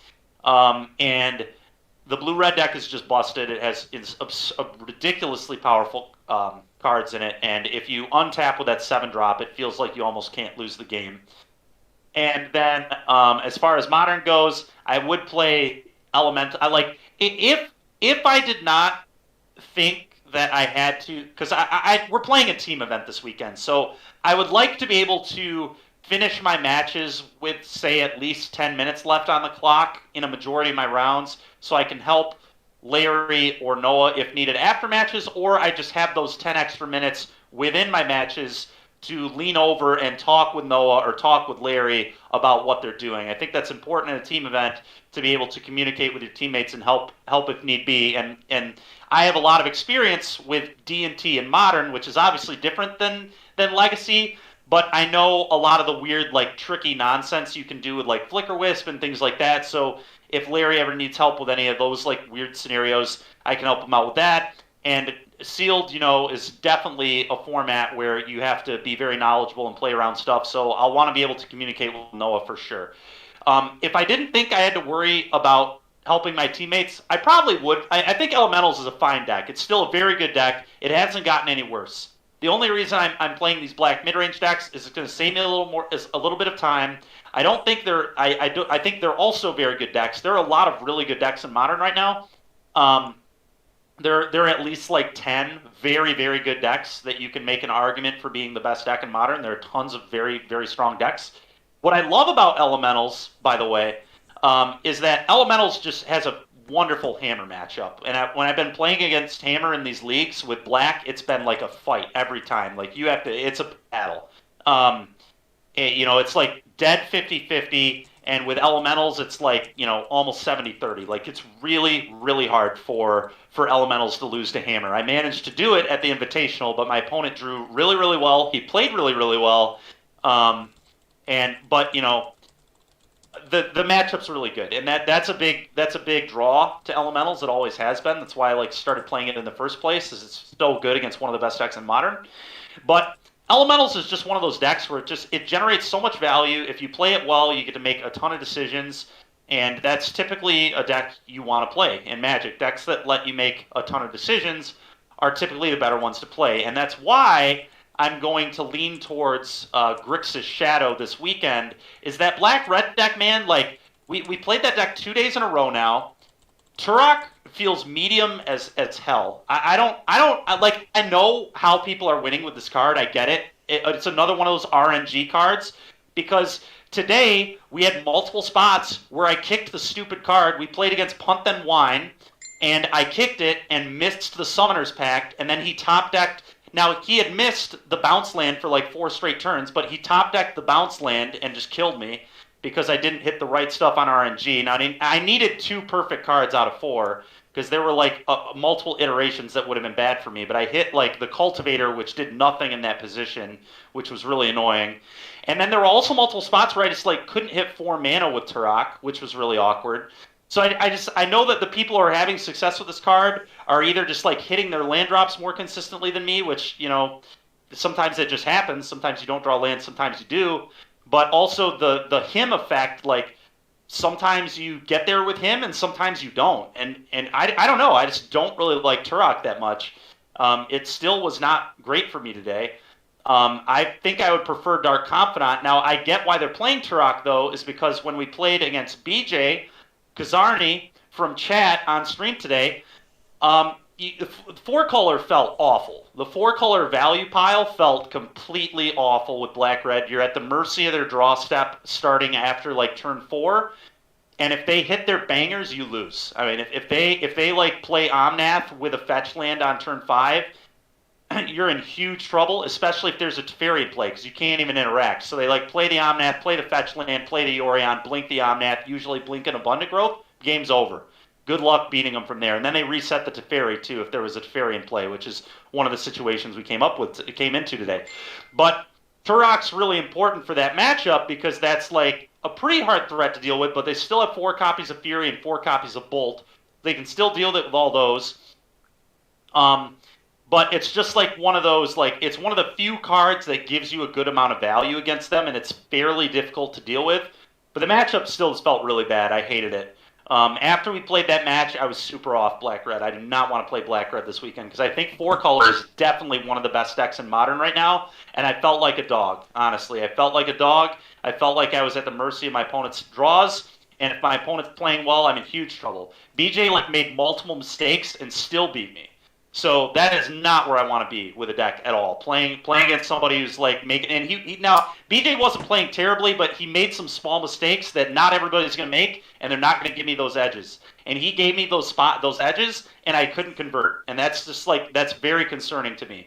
And then when I played Shadow, I threw game 1. I made a mistake I shouldn't have in game 1. He had one unknown, and it was a Solitude, which obviously was fairly lucky for him to have drawn the Solitude, but I actually could have played around it if I would have thought about it more and just played my monkey instead of dashing it.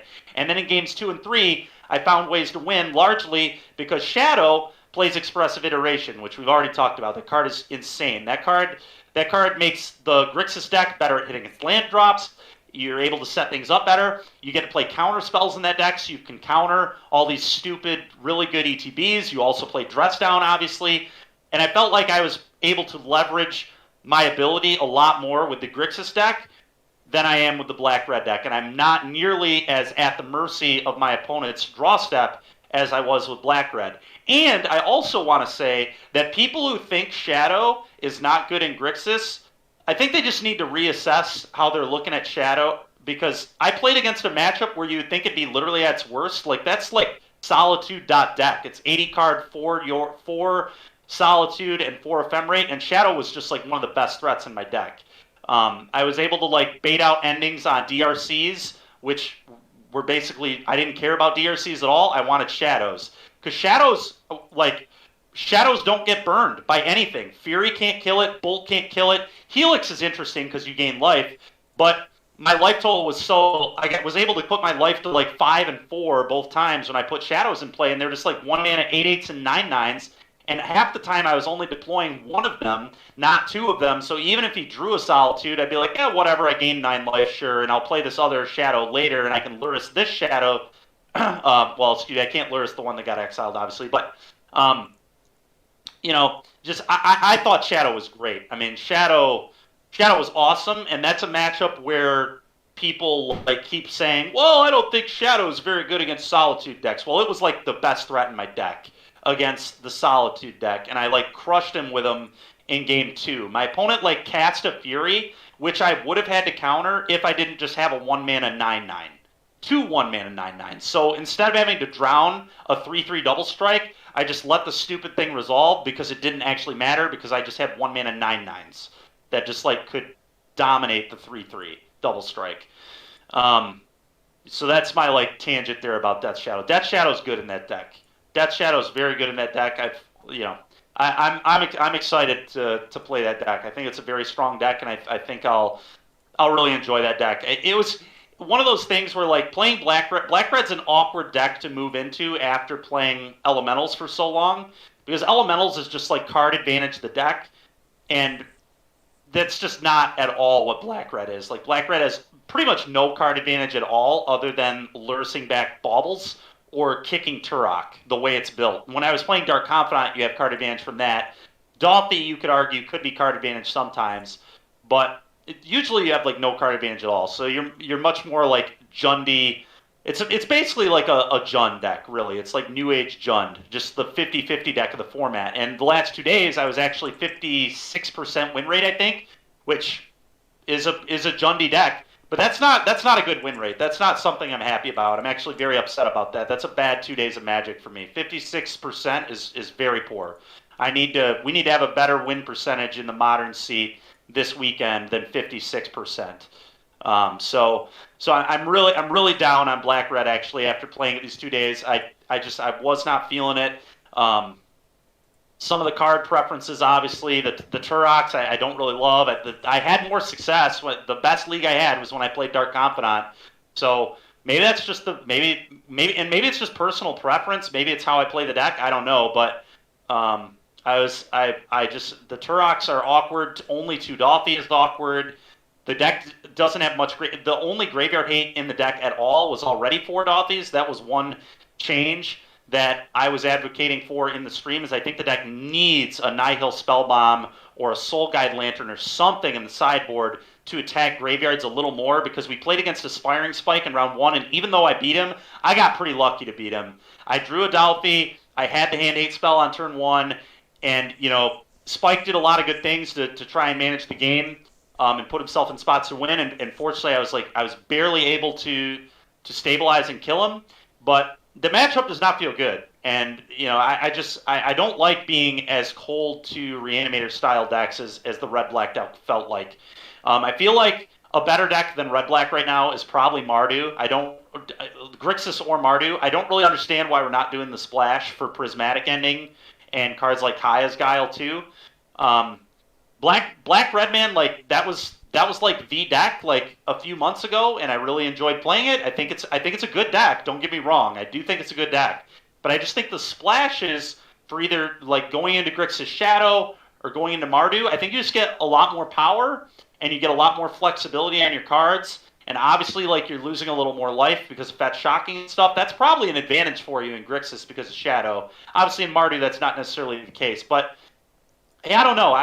Black Red was just again, I said this on stream. Congratulations to the dude who won the event this weekend. It's a good deck. I think I think it's the same 75 that Spike has been streaming. So, good deck from Spike as always. I think it's a good deck, but I don't necessarily think it's the best deck. People can win with not the best deck. It happens. People can run really hot and things like that. And I just in 3 leagues, I've really not enjoyed that deck very much. And maybe I was running really cold and my opponents were running really hot, but I don't know, man. I felt like it's the classic. You can't Thoughtseize the top of the deck. And I didn't play every game perfectly by any means. I made mistakes for sure, but I don't feel like I played like that badly where I should have been at 56% win rate. And we died to the top of our opponent's decks a lot, and Shadow, because of Drown in the Lock, because of the Mystical Dispute out of the board, I'm going to die to the top of the deck a lot less. And because of Expressive Iteration, I'm going to get to control my draw steps and hit my land drops more consistently. And I think it's just gonna be a better deck for me to play. So, but to wrap this all up, Elemental's a very good deck. I would certainly play it again. I would add at least 1 copy of Muldrifter to the main deck and a copy of Endurance to the 75. I would probably, with how prevalent 4-color decks are right now, I would probably play 4 Muldrifters in the 75. I'm not sure exactly how the deck would look. I think the Veil of Summers that I was playing were probably bad, and I just shouldn't have been playing those. As far as Standard goes, like I said, Mono White, Blue Red, I think is where you should be in this format, but I haven't played it enough to really tell you. So I'll be able to answer that question better in a few weeks once we start playing more Standard Arena again, because we'll get back to some of that too once we're done testing all this Modern. Yep. To put a bow on this episode, because we're going to be hitting the 2-hour mark very soon. Yeah. We want to thank everyone that did come by to watch this, and anybody that's watching the replays, of course. We appreciate any views that we get on this. just to cover on some of the upcoming stuff, as we've mentioned many times, Steven does stream Monday through Friday. Fridays, he will be his designated Pokemon gameplay. Not the Yep. card game, but the actual video games. Right now, he's working on the new release of Steven. Brilliant Diamond and Shining Pearl. Brilliant Diamond and Shining Pearl. Yep, and people are really enjoying those. And if you're into Pokemon, I definitely recommend you stop by on Fridays. He does that 11 to 4 every day for his content. Fridays for Pokemon, Monday through Friday, he does various Magic streams, whether it be Magic Online, Magic Arena, all that stuff. And also on Monday nights, we're over at Galactic Toys and Games for Swish on location. We do live Monday Night Modern. And as we previously mentioned in this stream, we're going to be doing their store championship at Galactic. That'll be on December 5th. It's a Sunday. Yeah, because Odyssey's doing theirs on the 4th. So we're going to be there for some Sunday Modern action, competitive Modern. So we'll be looking forward to that. We're going to have various members and the affiliated people helping us with commentary, so that should be super fun. And top all that off, we're also going to be, as a team, playing in the NRG event this weekend. We have a ton of members playing in this event this weekend. Well, we'll look forward to having some nice little social media posts about it. And maybe we'll get some tournament reports ran up for it as well.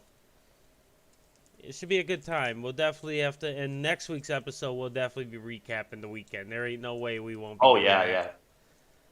Yep, next week we'll have to recap. We're going to try to get a special guest on for next week to bring back another interview. But that's about all that I have for it. Did you guys have any final comments you want to do before we call it a good? I don't think so, no. All right, well, again, we appreciate everyone for stopping by, asking us questions. We're going to do another Q&A in like a month. We're going to give some more heads-up notice so people can have a chance to submit questions. We'll give people like a week to like respond to our comment section and stuff. Ask us a good question. That way we can have just a full-fledged episode. It's just going to be a full Q&A. That's all we're going to do. That sounds awesome, man. Be like our first official mailbag edition. It'll be fun. Who knows? Maybe that'll be our like first like 3-4 hour stream. You never know. Oh my god. We might have to have an earlier start time. If I have tangents like if I have answers like the answer I just gave, it might go 4 hours. You're not wrong. I think that answer took like 15 minutes for one question. My apology, guys. I spewed a lot of information you probably didn't even care to hear, but I hope I answered your question well at least. We did have. Thoroughly answered his question. I am the follow-up question. Yeah. We have a question here that we just received in the email. It's like, Steven, do you think Death Shadow's good in Grixis? I do, yes. I'm confident it is. And I've only played like one match, but I can tell you, that's a matchup where it's supposed to be bad. Everyone who's talked to me about this deck has been like, man, against these 4-color pile decks, dude, Shadow seems like dog shit.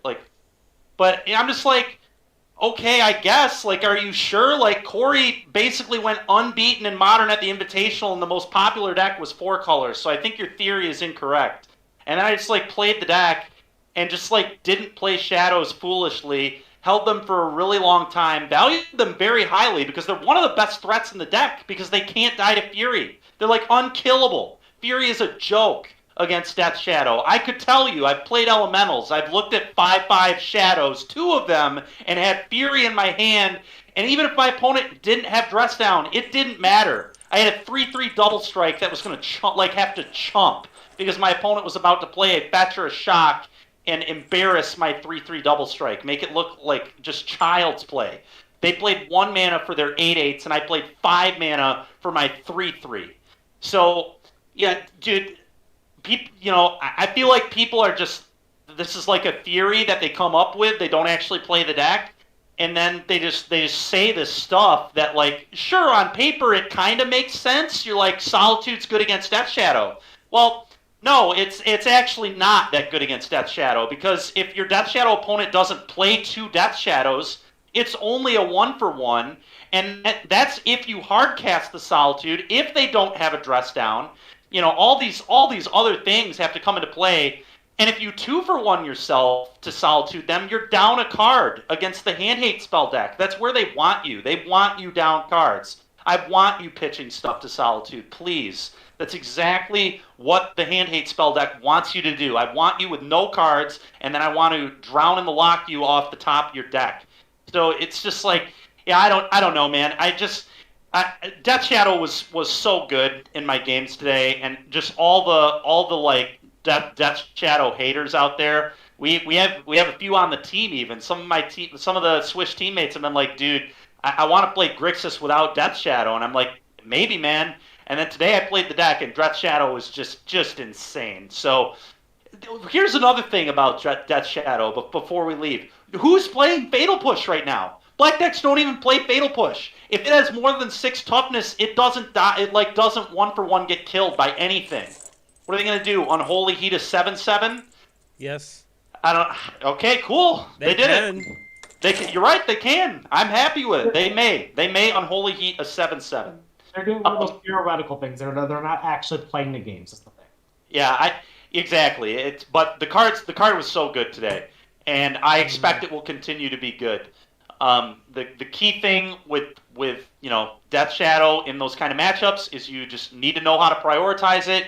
You need to know like when to cast it, when to put it in play, when to expose it to Solitude. If you can expose it to Solitude, if it makes sense. You're playing a Thoughtseize Inquisition deck, so you should typically know if your opponent has a Solitude in their hand anyway.